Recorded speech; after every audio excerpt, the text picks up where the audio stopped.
Hi, it's Leah and Travis here today giving you an update on how we can help you determine the value of a property, whether that's your property or a property you're about to buy. So we've got a few things to talk about, don't we? We do indeed.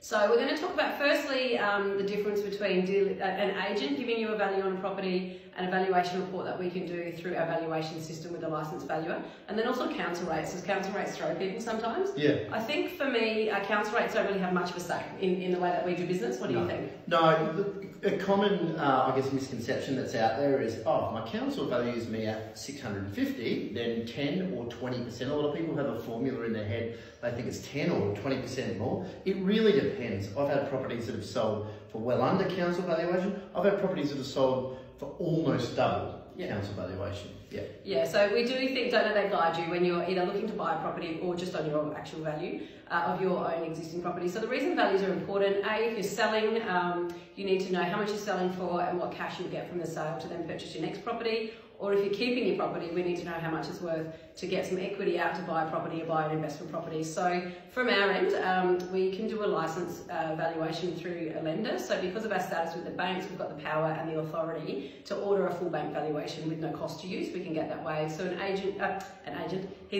valuer would come out to your house. They would do research online to see what's sold recently in the area and actually settled. So I think that's the key thing. A valuer can only go off of data that's actually settled, been updated in the land titles office. Yeah. And then we get a report back that's got photos of the property, commentary if there's any work that needs to be done, or just any general comments. So sometimes it's a pool fence is missing or something like that. And then that will give us a number that the bank will work off. So a bank will always work off of a valuation report. They don't work off of an agent's valuation. But Trav, tell me what happens when you're valuing a property, because it is different. 100%. So look, what we do, obviously, before we meet the client, I generally spend 10-15 minutes on the phone giving as much background information as we can. Yep.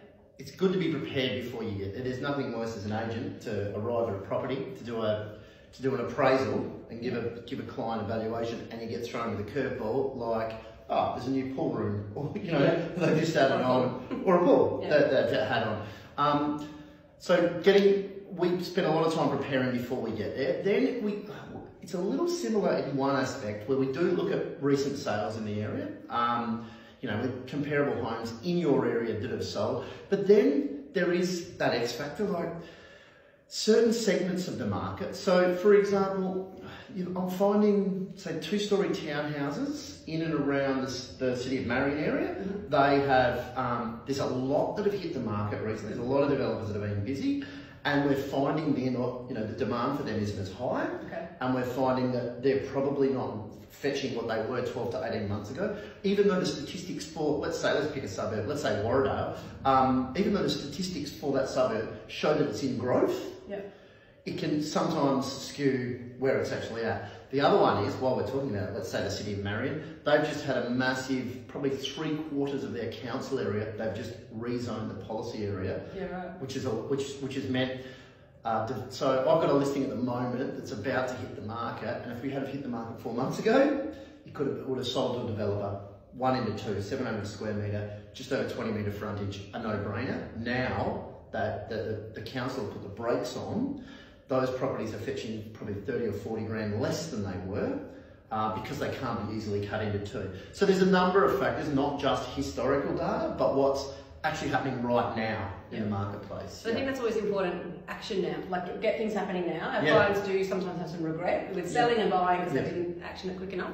So another thing in regards to valuations is, and values of properties, is ways that agents, really good agents, will help clients even if they're not their actual client. So Travis and I had an example this week. One of my clients, or 2 properties that were going to go to auction, and now they've found another property they do want to buy. And they just had no idea where to go. There was a big price range on the property. So Trav jumped on the phone to my clients and tell me that experience, what happened to you. So, and I know that he watches this each week now, so he'll know who he is. Leah's client gave me a call. We spoke a couple of weeks ago. They didn't move on one of the auction due to some integrity issues in the building. They found a new property in Royston Park, really confused because there weren't a lot of properties like this that had recently sold. So what I did, I went back, I widened the search to a 5k radius, went back 3 years and found some similar, basically newer dwellings in an area that's like Royston Park, which is traditionally still a lot of really old character homes.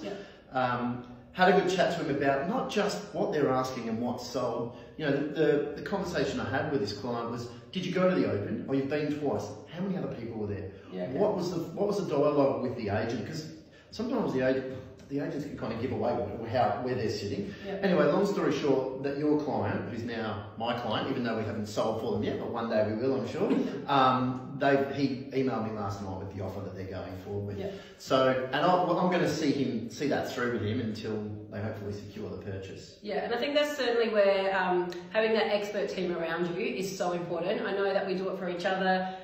We've got financial planners, conveyancers, accountants, lawyers that we can bring in as soon as we go, we've got an idea for you. So we're really, Travis and I know, are really good at going, we can help you. We've got someone that can help you. Yeah, probably the other one is I also have a huge team of specific trades and whatnot. Yeah.